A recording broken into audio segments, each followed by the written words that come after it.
खुलुमबाय आं सिबिरानि ब्रह्म गोजोन फुंबिलिनि बयनिसिमबो गाहाम हामलायनायखौ जासिहरनाय थाबाय नोंथांमोननि थाखाय आं माखासे खौरां लानानै फैबावबाय अन्नानै भिडिअखौ जोबजासिम नायलांदो 134थि डुरान्ड कापनि जोलुर गेलेनाया मैयानि सानाव क'क्राझारनि साइ स्टेडियामाव गाजा गोमजायै जानानै थांबाय। जोलुर गेलेनायखौ बेखेवदों भारतनि फुटबल टीमनि केप्टेन सुनील छेत्री बिथाङा। क'क्राझारनि साइ स्टेडियामाव खुंनाय जोलुर गेलेनायाव इन्डियान आर्मिनि गोजौ थाखोनि बिबानगिरिफोरा बाहागो लानायजों लोगोसे बिटिसिनि गाहाय प्रमद बर', मन्त्रि उरखाव ब्रह्म आरो गोबां दैदेनगिरिफ्रानो बेयाव बाहागो लादों। लोगोसे भुटाननि बारग' प्राइम मिनिस्टार डक्टर ल'टे शेरिं बिथाङाबो बाहागो लादों। रंगिना संगिना मोसानाय दिन्थिफुंनाय जादों मैयानि सानाव, जेराव गुबुन गुबुन हारिनि हारिमुआरि मोसानाय दिन्थिफुंनायजों लोगोसे गुबुन गुबुन हाबाफारिफोर जेरै एन्सेन्ट मार्शल आर्ट, हेलिकप्टार श', पेराग्लाइडिं, एयार श' बायदि बायदि दिन्थिफुंदों, जायनि गेजेरजों नायगिरिफोरनि गोसोखौ बोनो हादों। मैयानि सानाव Indo' Tibetan border police football team (BPF) आरो Karbi Anglong morning star FC नि गेजेराव जोलुर गेलेनाया जादोंमोन, जेराव BPF आ 2 गल आरो Karbi Anglong morning star FC आ 1 गल सोनो हादों। फिन आरोबाव उरां जाब्रबथायनिफ्राय 173 दावबायारि आरो 6 क्रिउ मेम्बारा खुनु रोखोमै जिउ रैखा मोननो हादों, अब्लाबो 5 जोखोम जानो गोनां जादों। उरांनि टायाराव हरखाबै अर नांदों। अर नांनायजों गासैबो उखुन्दै खुग्लुंदों उरांआव। उनाव इमार्जेन्सि एग्जिटजों दुद्रुहोनानै दावबायारिफोरखौ रैखाथि होनो गोनां जादों। आमेरिकान एयारलाइन्स AA3023 एयारलाइनाव जादों बे जाथाया। मियामी फारसे थांनो नागिरदोंमोन उरांआ।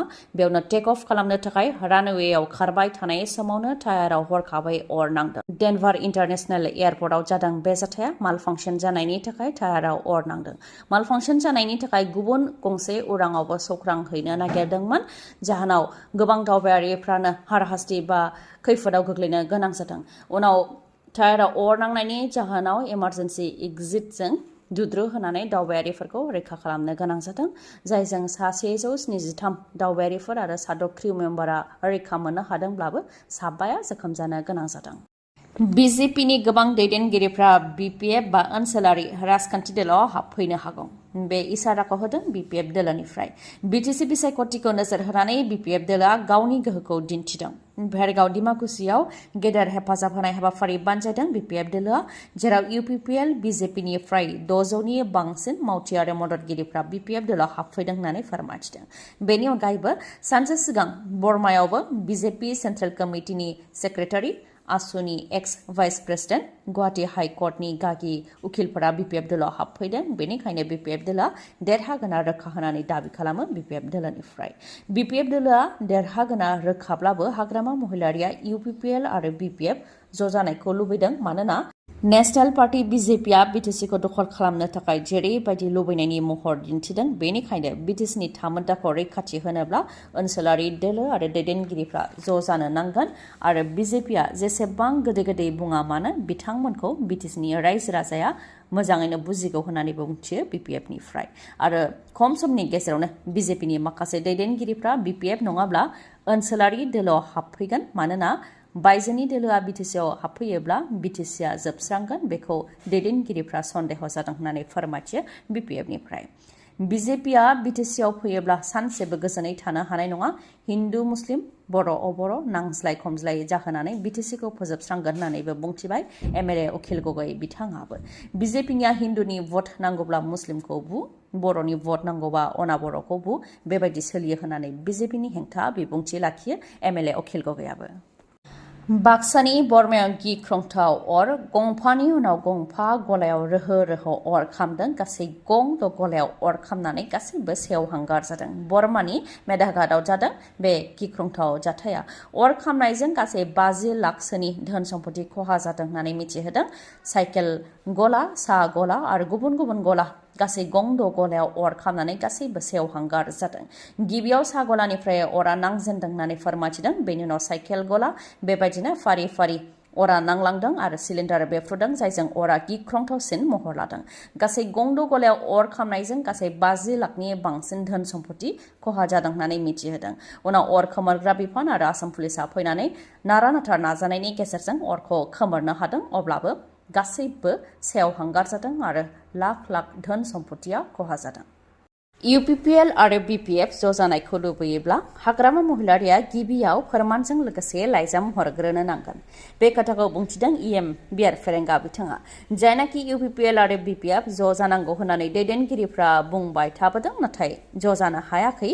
गेजेराव ज' जानायनि खोथाया सिरि जाबायमोनबो। दा फिन हाग्रामा महिलारिया ज' जानो नांगौ होननानै बुंनायनि उनाव ज' जानायनि खोथाया दैदेनगिरिफोरजों लोगोसे रायजो राजानि गेजेराव सावरायजाफिनदों। बेखौ लानानै बियार फेरेंगा बिथाङा बुंथिदों दि जुदि UPPL आरो BPF ज' जानायखौ हाग्रामा महिलारिया लुबैयोब्ला हाग्रामा महिलारिया सिगांग्रो फोरमानजों लोगोसे लाइजाम हरनो नांगोन। मानोना सिगांनि समाव प्रमद बर'नि दैदेननायाव हाग्रामा महिलारिनिसिम प्रप'जेल हरनाय जादोंमोन, नाथाय हाग्रामा महिलारिया बेखौ फावथिना बायदिसो लादों, जायनि थाखाय जाफुङाखैमोन। बेनिखायनो बे खेबाव हाग्रामा महिलारिया गमामायैनो ज' जानायखौ लुबैयोब्ला लाइजाम हरनो नांगोन होननानै बुंथियो बियार फेरेंगा बिथाङा। ज' जानो थाखाय सावरायनायाव जाफुङैखौ लानानै खाम्फा बरगयारी बिथाङाबो बुंथियो दि थामथि खेबनि थाखाय ज' जानो सावरायनाय जादोंमोन, नाथाय हाग्रामा महिलारिनि थाखाय ज' जानो हायाखै। ज' जायोब्ला गावनि गोहोमा थानाय नङा बेखौ सन्देह जादों बिथाङा, जायनि थाखाय सावरायनाया जाफुङाखै होननानै फोरमायथियो खाम्फा बरगयारिया। बिटिआरआव गंस्नि गामिखौ सोनायखौ लानानै खुद्रिदों माखासे सुबुंफोरा। बिश्वनाथ जिल्ला प्रशासन आरो आसाम इलेक्शन कमिशननि हेंथा खुद्रिदों रायजो राजाफ्रा। फोरमायथिनाय बादिब्ला बे गंस्नि गामि जायखौ बिटिआरआव सोनाय जादों, बेफोर गामिफ्राव 99% अबर' आरो थांनाय पन्चायत बिसायख'थियाव बिथांमोना भट होदोंमोन आरो देरहासार होदोंमोनबो। आरो बेफोर गामिफोरा पन्चायतआवनो थानो मोनगोन होननानै रादाय होदोंमोन, नाथाय बिटिसि बिसायख'थिनि सिगांसो गंस्नि गामिखौ बिटिआरआव सोसनदों होननानै फोरमायथिदों। गामिनि रायजो राजाफोरजों जेबो सावरायालासे गंस्नि गामिखौ बिटिआरआव सोदों होननानै फोरमायथिदों। बेनिखायनो बिश्वनाथ जिल्ला प्रशासन आरो आसाम इलेक्शन कमिशननिसिम गोख्रोङै खुद्रिदों गंस्नि गामिनि माखासे रायजो राजाफ्रा।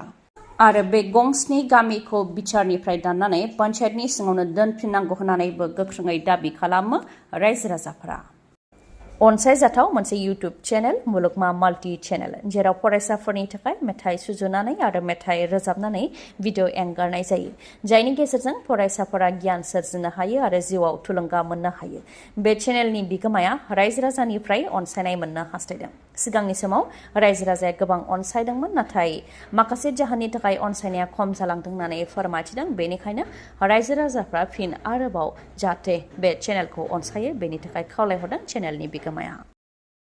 आफां आसामनि देरसिन मेगननि फाहामसालिनि मादाव गंसे बङाइगावआव थानाय आइ हस्पिटालाव असिटि मेसिन सौफैबाय, जायनि गेजेरजों मेगननि जेंनाखौ हमदांनाय जायो आरो फाहामथाय होनाय जायो, जेरै मेक्युलार डिजेनेरेशन, डायबेटिक रेटिनोपैथी, ग्लुक'मा आरो मेगन सिंनि दुखु मोननायखौ हमदांनो हानाय जायो आरो फाहामथाय होनाय जायो। असिटिनि अनगायैबो गुबुन गुबुन सार्भिसखौबो मोननो हागोन, जेरै cornea, medical retina, glaucoma इभेलुएशन, अकिउलोप्लास्टी, pharmacy आरो अप्टिकेलबो दङ। बेनि अनगायैबो सानाय गैयालासे, सुथेनाय गैयालासे, इन्जेक्सन गैयालासे कम्पिउटार पेकनि गेजेरजों केटारेक्ट सार्जारिबो खालामनो हायो। आइ हस्पिटालाव डक्टर रुमि दास, डक्टर आशराफुल आलम आरो डक्टर मेघाली शर्माखौ नोंथांमोनहा मोननो हागोन। डक्टर रुमि दासआ तामिलनाडुनि अरविंद आइ हस्पिटालनिफ्राय फैगोन। बिथाङा कर्निया आरो केटारेक्ट स्पेसियलिस्ट, MBBS, MS अप्थालमलजी आरो टपिकल फेक' सार्जारिनि एक्सपार्ट। बिथांजों लोगोसे MBBS, MS आइ स्पेसियलिस्ट अप्थालमलजी फेक' सार्जन डक्टर आशराफुल आलम आरो MBBS, MS आइ स्पेसियलिस्ट अप्थालमलजी डक्टर मेघाली शर्माखौ मोननो हागोन। खम बेसेनावनो नोंथांमोनहा फाहामथाय लानो हागोन। थङा जाहैबाय बङाइगावनि लवार आसाम हस्पिटालनि उल्था दिगाव थानाय बास स्टेन्डनि साखाथियाव। कन्टेक्ट नाम्बारा 6900949900। दिनैनि भिडिअआ एसेनोसै। गाबोन आरो गोदान भिडिअजों लोगो मोनफिनबावगोन। नोंथाङा दासिमबो आंनि चेनेलखौ साबस्क्राइब खालामाखैबा अन्नानै साबस्क्राइब खालामदो, लोगोसे लाइक, कमेन्ट आरो शेयार खालामनो दाबाव। गोजोन्थों।